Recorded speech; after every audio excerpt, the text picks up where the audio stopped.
साथीहरु तपाईले थम्बनेलमै देख्नुभएछ 5 सेकेन्डमा हामी हाम्रो उमेर पत्ता लगाउन सक्छौं। त्यसको लागि भिडियोमा अन्तिमसम्म बस्नु होला। बहुत ही सुन्दर जोड्नु होला। हामीले बिना एपको मद्दतले आज आफ्नो उमेर पत्ता लगाउने छौं। सबैभन्दा पहिले त हामीसँग इन्टरनेट कनेक्सन हुनु पर्यो हैन। त्यसपछि हामी गुगलमा जानु पर्यो हैन। गुगल नेट छ।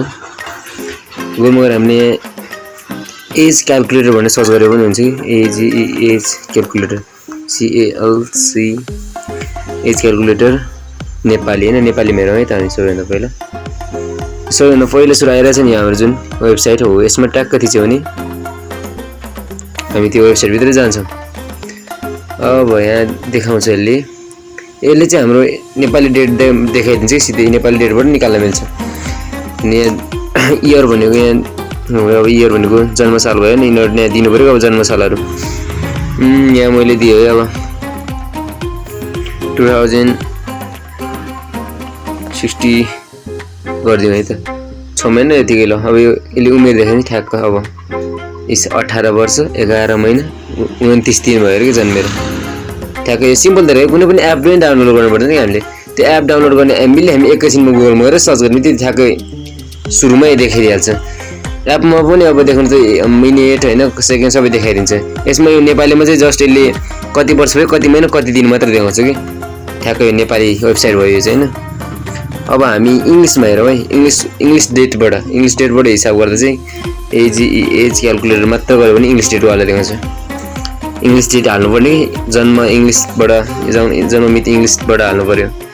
सबैभन्दा पहिला सुरु आउँछ इंग्लिश क्याल्कुलेटर। देख्न सक्नुहुन्छ नि तपाईले यो डेट अफ बर्थ यो डेट अफ बर्थ अक्टोबर। अब यसमा हामीले डेट अफ बर्थ आफ्नो दिनु पर्यो कि कहिले जन्मे इंग्लिशबाट। अनि यहाँ मुनि चाहिँ यसले आजको डेट अटोमेटिक राखिदिन्छ। यो मुनिमा चाहिँ age at the date of भन्ने चाहिँ हो। यसमा हामीले मिलाउनु पर्यो हैन। यो अक्टोबर यिनीहरु केही पनि नमिलाउँ।